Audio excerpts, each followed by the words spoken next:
Ladies, puberty, PMT, pregnancy, the menopause.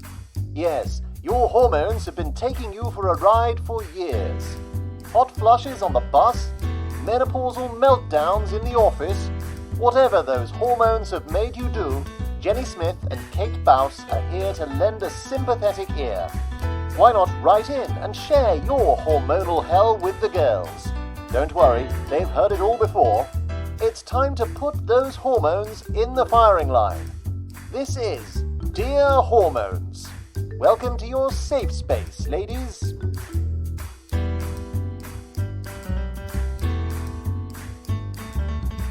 Coming up on today's show, desperate measures on an aeroplane, frustration over a broken jacuzzi, and Kate's menopause watch steps up a gear.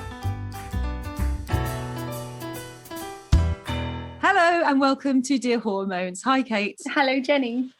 We were just having a little laugh because we never really know how to start these podcasts. We often have to do them about 5 times, don't we? And I think it may also be helped by the fact that it's an evening podcast this evening, which we've never had before, have we?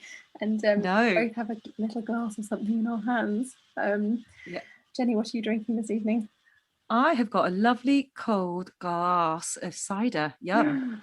Well, that wouldn't be my chosen tipple. But Well, why don't you tell people what you're drinking, I'm Kate? like an old lady. I'm drinking a glass of port. I think our drinks sum up our personalities. I'm cheap and I'm just refined. sort of thing I used to drink when I was at university, you know, when I was poor, and you're on the port. Refined but aged. We've had some lovely letters in again this week, Kate. So I think I'll just crack on with the first letter, which is called Cashmere Calamity. And this is from Carol in Croydon. Like Can I it. say that's a lot of alliteration there? Cashmere Calamity, Carol in Croydon. I know. Fantastic. Yes. Well done. Maybe she's made that name up now. I'm beginning to think. When you read the letter, when you hear it, you'll probably think that she probably has actually given herself a fake name. Here we go.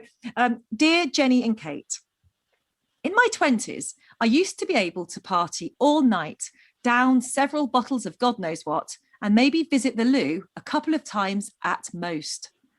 Since I hit my 40s and the perimenopause, that's all changed. And now I find myself popping to the loo on what seems like a minute-by-minute basis. All very well when you're working from home. Not so good when you're in a jam-packed aeroplane, which I discovered a few years ago.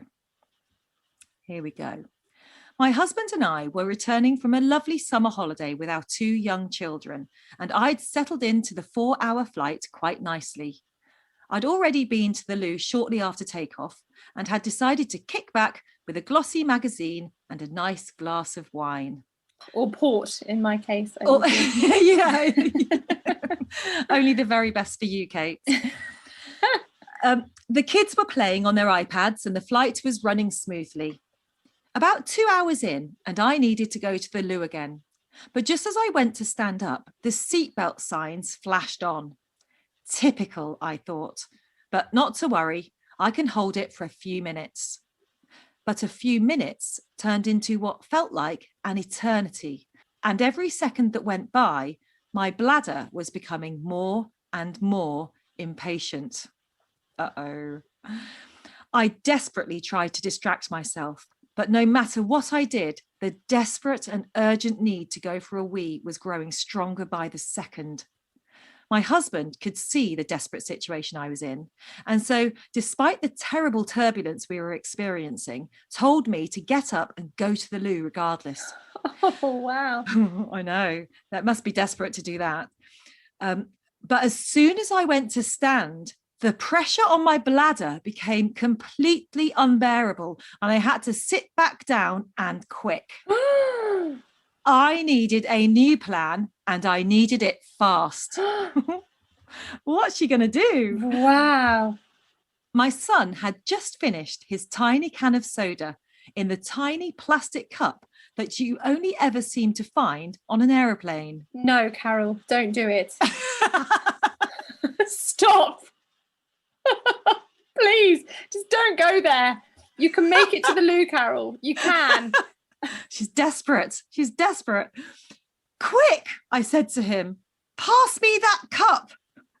Frantically, I started to unbutton my jeans as I turned to my husband and grabbed his brand new cashmere jumper to drape over my legs in order to hide what was going on from the other passengers. I'm actually open-mouthed here. Carol, you can't do it. She's desperate. She's absolutely desperate. You're there yet, but you wait till you hit that perimenopause and that bladder weakness starts to kick in, Kate. Sometimes there's nothing you can do. And she's had 2 kids. Right. With my jeans halfway down my thighs. Oh. With my jeans halfway down my thighs and my son's mortified face watching on, I attempted to launch myself out of the seat in order to get the cup into position. But I quickly realised that I would never be able to do this without giving the entire plane a bird's eye view of my backside. Panic! It was then that I spotted the beautiful, expensive cashmere jumper still draped over my thighs. Without a moment's hesitation, and with my husband looking on in horror, I quickly shoved it underneath me and released what felt like a bucket full of urine onto the soft, luxurious fabric. This story is really, truly leaving me open-mouthed. Kate. Oh, Carol. Can you There's that imagine? song, isn't there? Oh, Carol. Oh, Carol. Oh, Carol. That's how desperate she was, though. That's how desperate she was. I am so sorry for you, Carol, that you were in that situation. How awful for you. You must have been so desperate. So desperate. Oh, imagine that. You know, when you're absolutely desperate and you then just think, I've got to go. I've just got to go. And she would have just released that On the plane. with her son sitting next to her. Oh, my God. With everybody all around. Get on. What do you then do with your cashmere jumper? And she carries on. She says, later in the flight, I had to go to the toilet again, standing in a really long queue, exposing a big wet urine stain on the back of my jeans. Because she must have missed. Whoa. It must have soaked through some out of the jeans that were only halfway down her thighs. She says, talk about doing the walk of shame. Oh, and then the last bit, she says, the final humiliation came whilst waiting for our bags, my family keeping their distance on the other side of the carousel, and me with a smelly, urine-soaked jumper festering in a little bag at my feet. I was mortified. Oh, dear. Poor Carol. I'm glad she had a little bag to put the jumper in, at least. Yeah. We have to be thankful for small mercies. Thanks for the bag. What a story. What a story, Kate. I mean, I love it, don't you? It's an amazing story. Oh, did she say where she was going to? Was it? She said how long was the flight? Did she say? She said it was a 4-hour flight. And she was 2 hours in. Oh. So she had to go. And also, Kate, she must have been so desperate. I mean, you don't do that unless you have no choice, do you? You definitely don't. And obviously this turbulence was going on and on and on. So she was thinking, I either get up. Well, she couldn't get up because the pressure was meaning she was going to just completely wet herself. So that was her own. I think she thought fast. I quite like her thinking. I wonder what her husband thought of the beautiful jumper that she's weed on. And she had 2 hours after the situation to sit in those jeans. Yeah, to sit on her wet patch with the festering jumper, in the bag at her feet. I just love the bravery of people who are sending us letters like this. Yeah, I know. It's brilliant, isn't it? It's brilliant. I also remember someone telling me a story, an awful story actually, about a girl, not hormone related, but a girl who I must have had food poisoning, let's put it that way, and had an accident while sitting in her seat on an aeroplane. And obviously the smell filled the plane. And apparently she was wearing a little mini skirt, and she had to then take herself off to the toilet whilst wrapping something very obvious around her waist. So not only had she done this and everyone could sort of very much smell what had happened, she then had to get up and like say, "It was me, guys," as she went off to the toilet. How awful. Aeroplanes are so unforgiving. They really are. Oh, I mean, the only thing that I could talk about relating to that in any way is having my little daughter on a plane, and I thought that my husband was bringing the changing bag onto the plane, but he checked it in, and so we didn't have a changing bag with us. And then there was a big leakage incident. And how did you sort that out? Well, I sort of can't. What did you do? I ended up going into this toilet, which, aeroplane toilets are so tiny, there's not really a place to put your baby. And she was such a wiggly baby, and I kind of lay her down, and she was the paper towels were above her head, and she was like pulling at the paper towel thing, and there were paper towels flying all through this little tiny cubicle. So I couldn't kind of see what I was doing. There were just paper towels flying everywhere, and she was screaming while this was happening, and I was trying to remove this revolting nappy and trying to sort of clean her in some way because it had soaked through everything. I mean, it was really everywhere. Oh my god. And then I had no nappy to put her in. Oh no, because I had it was horrific. It was really horrific. Oh my god. And then I also feel very sorry for the people that were waiting to go in that toilet once you finished. But Carol, my story doesn't in any way compare with yours. It's a brilliant story. You're a brave lady to share it. Thank you. You are a very brave lady, and thank you very, very much. We are finding you. We are going to send you a badge. Thank you. Kate, you've got letter number 2 for us. I've got letter number 2. Now, I don't know if I know that you remember, Jenny. So way back in episode 2, we had a very funny letter from Eileen. Eileen letter. Of course you remember. And she writes so brilliantly, doesn't she? I think there's definitely an author there in our Eileen. She's written us another letter. I think it's quite different in tone from the first letter that we had from her. But it has a very exciting title. It's called Sid, Elvis and Postpartum. Ooh. I know. I wonder where we're going with that. It all started out so promising. My water broke at 6 a.m. and by noon I was in active labour. Very straightforward, the midwife said. You'll be having toast and tea by 1 o'clock. But then the baby, already in the birth canal, turned its head to the side and proceeded to get stuck.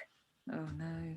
Unable to have an epidural and with minimal pain relief, I was desperate to get the baby out, but hour after hour went by with little progress. At one point, I believe I urgently shouted, "Just cut me!"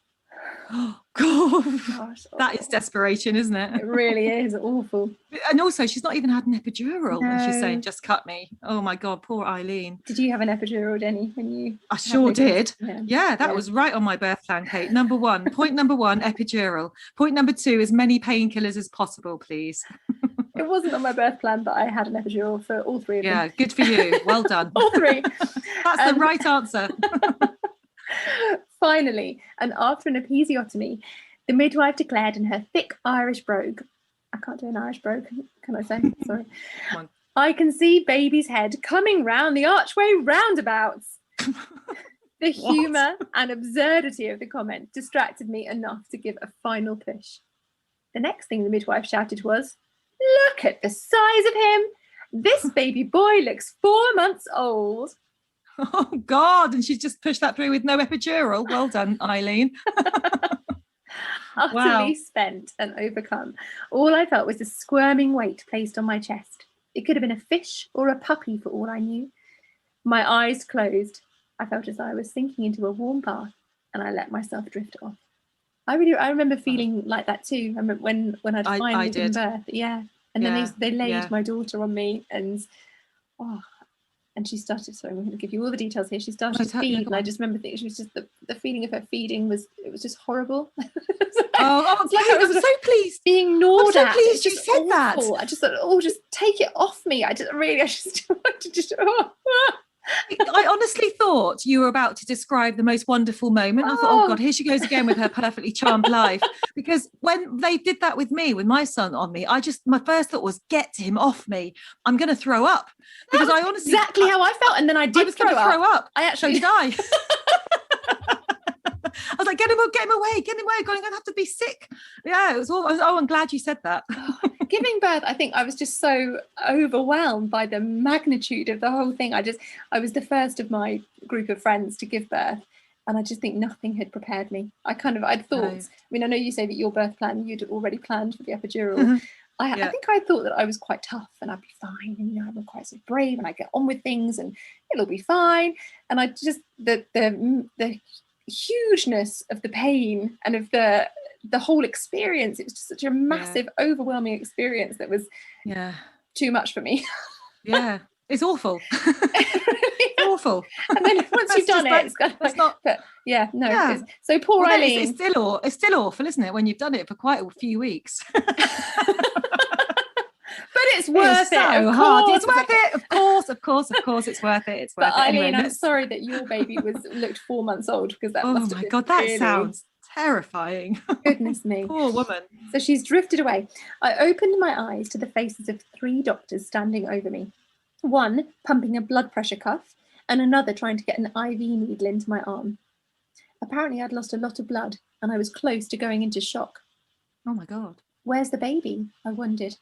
In my dazed confusion, I asked, "Who is that half-naked man standing in the corner holding a blanket?"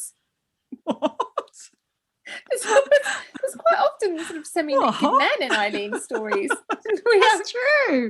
Yeah, there was a semi-naked man, wasn't there, last time? It's a recurrent theme. Why, that's your husband and baby boy, of course. Why was her husband semi-naked? Oh, maybe. Really Come on, carry on. Maybe it was a skin. I don't even think it was a waterbed. I'm not sure. Why, that's your husband and baby boy, of course, chirped Bridie, my indefatigable midwife. I watched as Bridie swaddled the baby and placed him in the bassinet next to my bed. Trying to ignore the crimson pool on the floor and the doctors working below, I turned my head to look at the baby for the first time. At that moment, the baby raised his head completely off the mat and turned to look at me. Well, he was 4 months old, so I suppose he should be able to do that, right? Wow, so strong. Bridie, who was nearby and saw, exclaimed, "Christ on a bike, look at the neck muscles on that wee one." Spat my drink out. Super baby. Christ on a bike. I love that phrase. I think this might be... Wow, just born and it's lifted its head off and is looking at Eileen. She's given birth to an incredible. Yeah, she has. Now, that's what caused all the bother. It's then that I noticed my baby had masses of black hair sticking up in spikes from his head and was staring back at me with big blue eyes. I thought to myself, I've given birth to the love child of Elvis Presley and Sid Vicious. Oh, hence the Sid and Elvis reference at the beginning. That is a great line. Can I just say that was also that might have been quite alarming. You've just given birth, and then suddenly your baby is acting like a 4-month-old, lifting its head off, spinning round, and looking at you with all its black hair. That must have been quite a. It's got a full head of moment. hair. Like, yeah. Especially because she had another child before this, didn't she? Because she had in the first letter it's a little girl, isn't it? So this is obviously her second child. So I'm sort of thinking that she must have thought, oh, I don't remember them doing that. So soon. And her husband's still half naked. She got the half naked. Yeah, why is the husband half naked? I hope she explains this. I really hope so. Come on, Eileen, explain it. Oh, again, it all started so promising. This large, healthy newborn boy slept well, fed well, and seemed to love resting in his vibrating chair, watching his 3-year-old sister jump about. This is doable, I thought. I can manage this. But then the change occurred, as if the baby had been swapped in the night, a Jekyll and Hyde transformation. This lovely blue-eyed baby who cooed like Elvis and was so peaceful turned into a spiky-haired Sid Vicious, screaming and howling like a punk rocker every night for hours and hours. Oh no, welcome to the world of newborns, you see. This is what I was referring to. Oh, she writes so well, doesn't she? There's a baby, he's cooed like Elvis. He's been sort of, singing along. Yeah, well, blue-eyed. And then he's turned into Sid. Like clockwork, the crying would start at 8 p.m. and it lasted until at least midnight. I was beside myself with worry and anxiety. Why is this happening? Is he in pain? What can I do? Nothing would appease him. It was unrelenting and exhausting. Finally, a visiting midwife diagnosed the baby with colic, that dreaded affliction that no mother or baby wants to contend with. I was given a pamphlet and advice, but had to endure the screaming and crying ritual every night. I felt myself getting more and more fatigued and fraught. I was having difficulty sleeping and my appetite diminished. Oh, poor Eileen. My son also had colic, so I do sort of understand where she's coming from there. It was awful. Did you have it? My daughter did as well, but I think not as badly as this by the sounds of things. But she would wake so often through the night and I was completely shattered. Did you have the same? Yes, it was awful.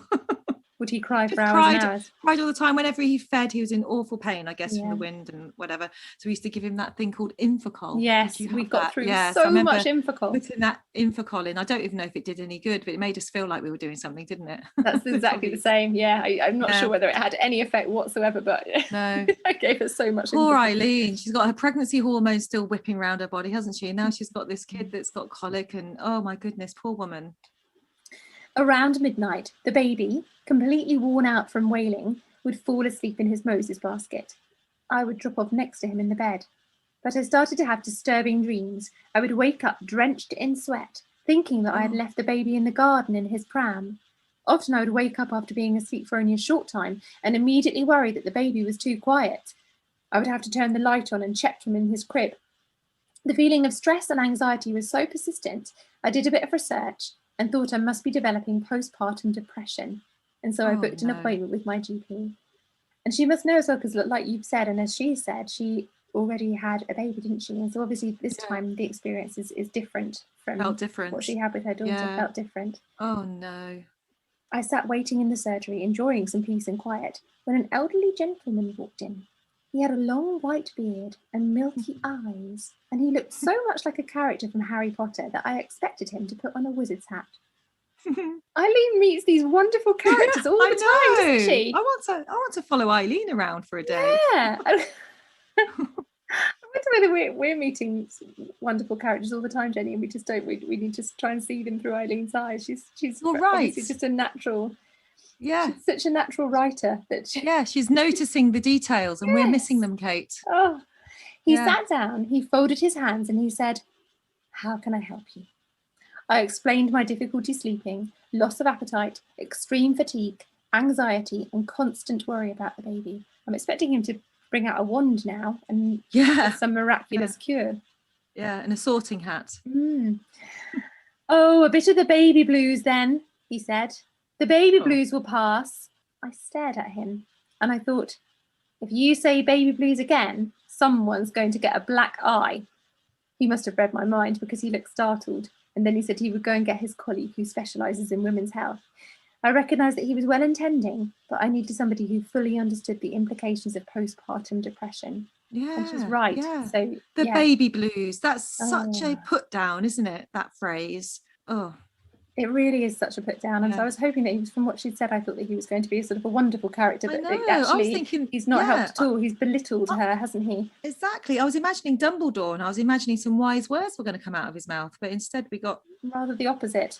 The opposite, yeah. I'm sorry that you had to go through that. The next GP was a marvel, thankfully, full of useful information and reassurance. She explained to me that the dramatic drop in hormones, estrogen and progesterone, as well as other hormones produced by the thyroid gland, can contribute to postpartum depression. The combination of fluctuating hormones and a traumatic birth, sleep deprivation and stress all can manifest into an episode of depression, sometimes developing weeks after the birth. The GP and I agreed that even to call it baby blues is a bit condescending and inadequate for what is a very real clinical diagnosis. Yeah. I went away feeling acknowledged, supported, and with a care plan. Later that afternoon, I had a home visit from a new midwife.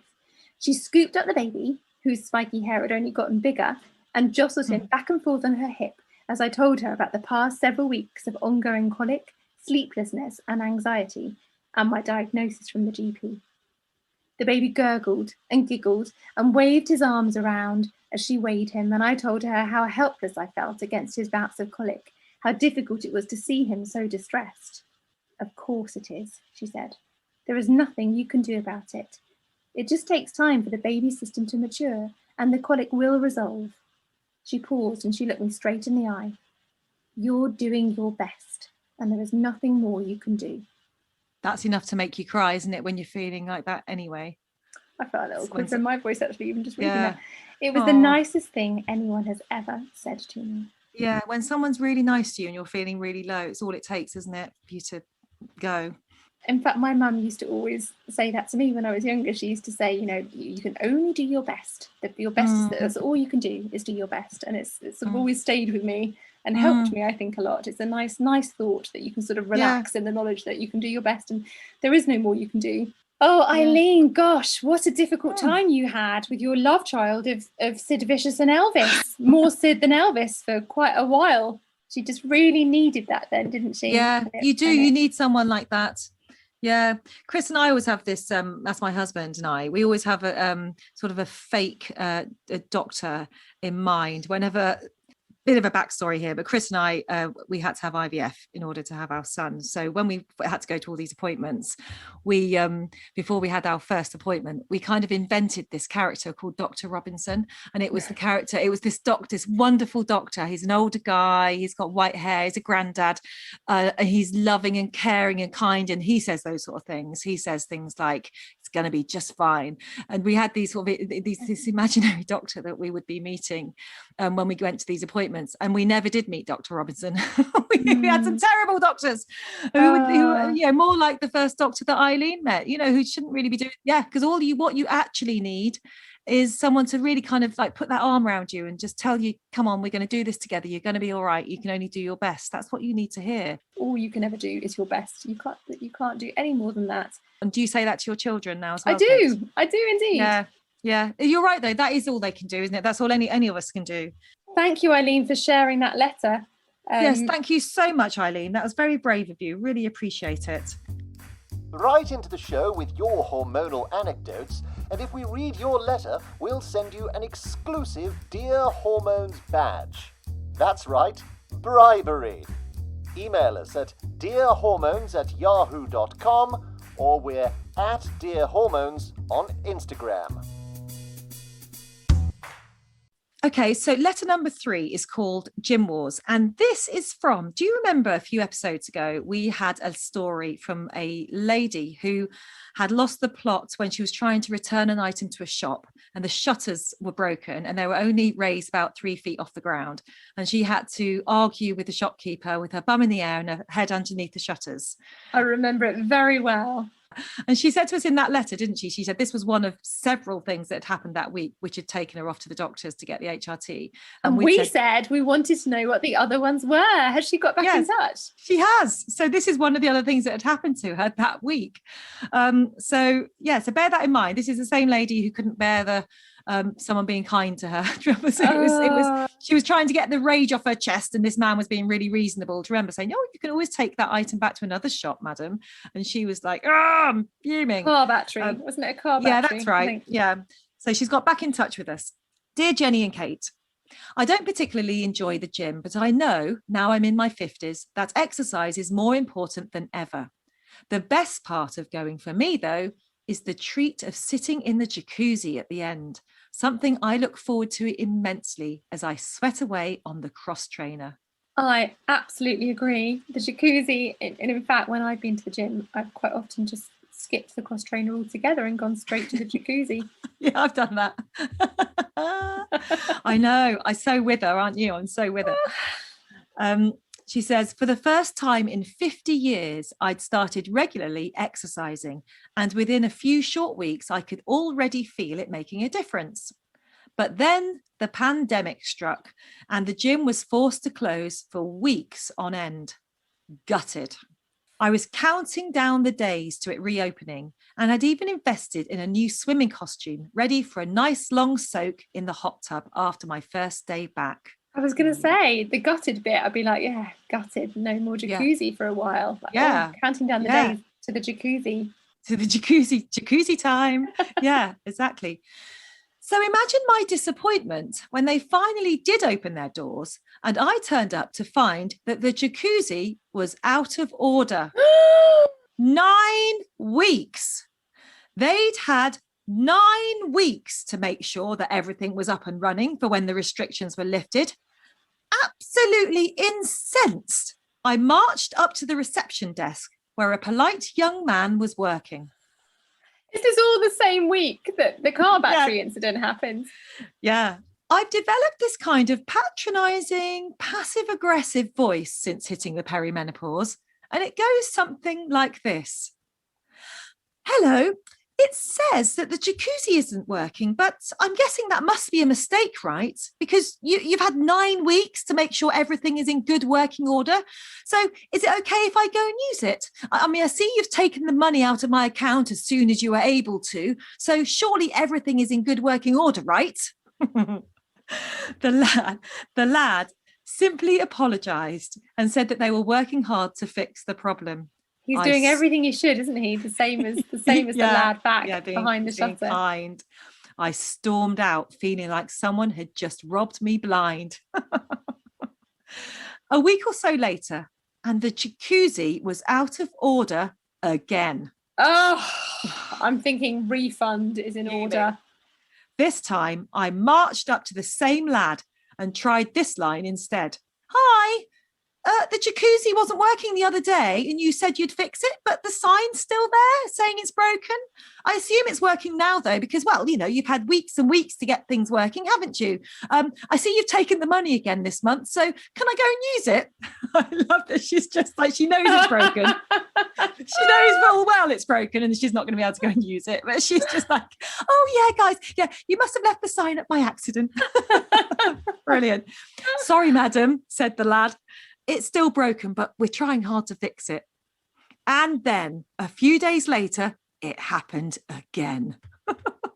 So is she, in between times, is she going back and then is it mended for a few days each time, or has it been out of action this whole time? I don't know. I'm guessing it's probably been mended and then broken again, because she's sort of saying a week or so later and then she's saying a few days later. So maybe it's sort of been off and on, which is obviously really starting to wind her up. Yeah. And then a few days later, it happened again. The same boy was on reception, and before I even got to the counter, I was addressing him in a really loud voice. You have the cones out around the spa again today, I presume. He must see her coming. Oh no. Like, I can see him ducking down behind the counter trying to hide. Like, no, I'm not here. So she's just like, I presume that's a mistake, right? No. Again. I mean, you've taken my money. It's the money. So she mentions the money every time. I mean, you've taken my money as soon as humanly possible. So surely the spa is up and running now. It was then that one of his co-workers pulled me to one side and politely pointed out that the poor guy in reception is on a 0 hours contract, hardly speaks any English, and could I please possibly give him a break? Oh. Poor kid. Oh. I love it's taken somebody else to actually go, here she comes. Here she comes. She's probably been talking about him. He'd probably been talking about her. Yeah, go, oh God, there's this woman. She keeps coming up about the spa, about the jacuzzi. Terrified. Yeah. She says, I realised this situation would annoy a lot of people with a gym membership, but the level of rage and annoyance I felt was off the scale, scarily so. I was a tightly wound coil. It felt like everything and everyone was against me, and my reactions to these little things were getting more and more out of control. The good news is that I'm now on HRT, and even better than that, the jacuzzi is back in business. I am so glad to hear it. Thank you for sharing that second story with us. That's absolutely brilliant. And I think you said there were a few things that had happened that week. So I'm hoping that you've got another one up your sleeve that you can send to us at a later date. What a week. What a week. Oh my goodness. It's that perimenopausal, that annoyance, it's these little things. I think we've said it like time and time again on this podcast. It's the little things that ordinarily would annoy you, but you'd let them go. That when your kind of hormones are going crazy, you can't let it go. It's just not possible to let it go. And that's what's the fact that she went back again and again and kept on talking about the money as well. Like, she couldn't let it go. But it's the way she approached the desk with the cones are around the spa again. This must be a mistake, right? It's just like that she knows it's not. She's just using that. Oh, I love it. That's absolutely brilliant. Kate, how are you? Because we are on Kate's menopause watch, and last week we did have a very emotional moment, didn't we? Where one of the letters made us both cry. But as you know, I'm already openly hormonal menopausal, so that I'm off the hook. Have you had any other incidents since we recorded last week that you can think of that we can notch up onto the Kate's menopause watch list? Well, Jenny, I don't know whether it probably actually does constitute a possible sign of being. Oh, I wasn't expecting you to say yes. Okay, what have we got?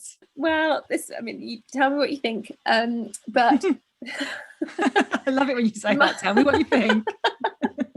As you know, I have a 4-year-old, and she, for her birthday, was given some very tiny little high chairs and little plates and spoons and very tiny little things. If you probably know Sylvanian families, this is like the baby set of Sylvanian families. So 3 little triplet babies with their high chairs. Now, this was a present from my brother for my little girl, and it was quite expensive. I know it was fairly expensive. They are expensive. They're complete rip-off, those things, aren't they? Yeah. But a lovely little set, really lovely little set.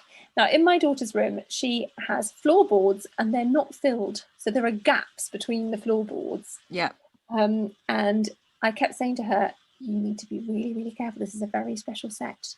And I even said, would it be better if I put the very tiny little things away, maybe? I think they might be a little bit too small for you. No, mummy. She wanted to keep them all. And then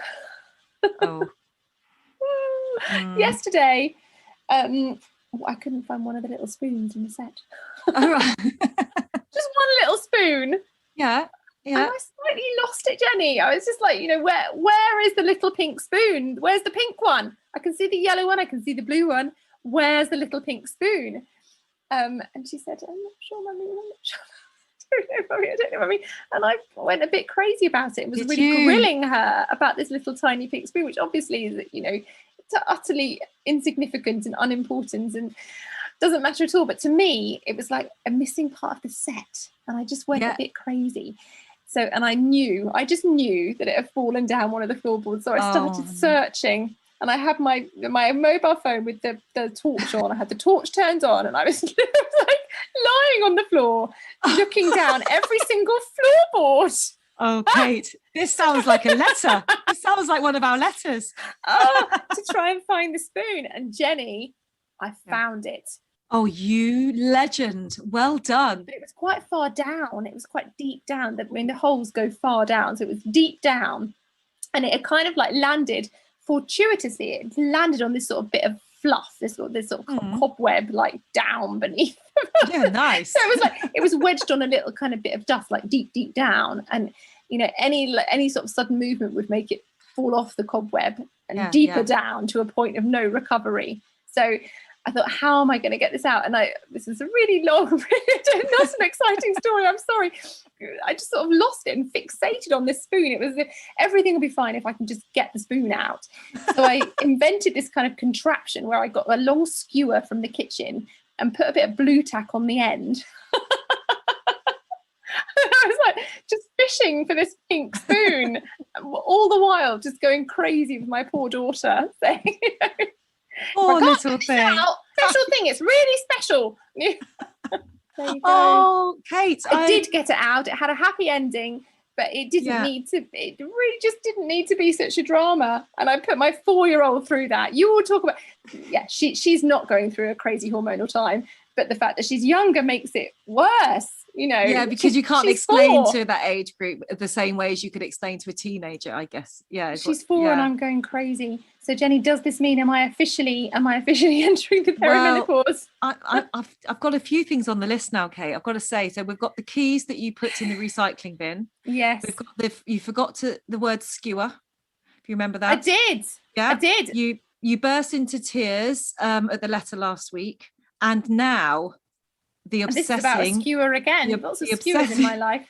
The obsessing over a tiny weeny spoon that your daughter wasn't even bothered about. It was all you. And how long did the search Can I just go say on I remembered for? the word skewer there though, Jenny. You did. You clocked that. Yeah. How long did it go on for? Can you tell me? How long did that whole process? About 20 minutes. Oh, it's quite some time, isn't it, of searching? It might have been longer. I think it was 20 minutes of fishing around with the skewer. But do I have to add on the amount of time that I was with my torch? Can you please? How long was the whole episode involving the spoon? Maybe 45 minutes. 45 minutes, yeah. What I'm going to say, Kate, is just take things easy. Listen to the podcast more, maybe. Take some notes. Make some notes, and just watch out for a few extra things that might be coming your way. Be prepared. All right. It feels like it's close. Anyway, maybe on that note, we should just say thank you to everybody for writing in. It's now quite late, guys. We've been recording this quite late. Normally, I'm tucked up in bed by now, but here we are, still chatting. We should also say about how people should get in touch. So please, if you've got some letters, you can write to us at dearhormones@yahoo.com, and you can find us on Instagram. We are at Dear Hormones, so please do that. And if you are enjoying the podcast, please could you review us on Apple Podcasts? Can you rate? Can you share? Could you maybe tell one friend? I think we say this every week, but it all really helps to get the message out there and get people listening. We're getting lovely feedback, and we just kind of want it to continue. So big thanks for that. And we will see you next time. Thanks so much. Bye-bye. Bye-bye. Thank you. That was Dear Hormones with Jenny Smith and Kate Bauss. If you've got a story to share, email the girls at dearhormones@yahoo.com, or they're at Dear Hormones on Instagram. Until next time.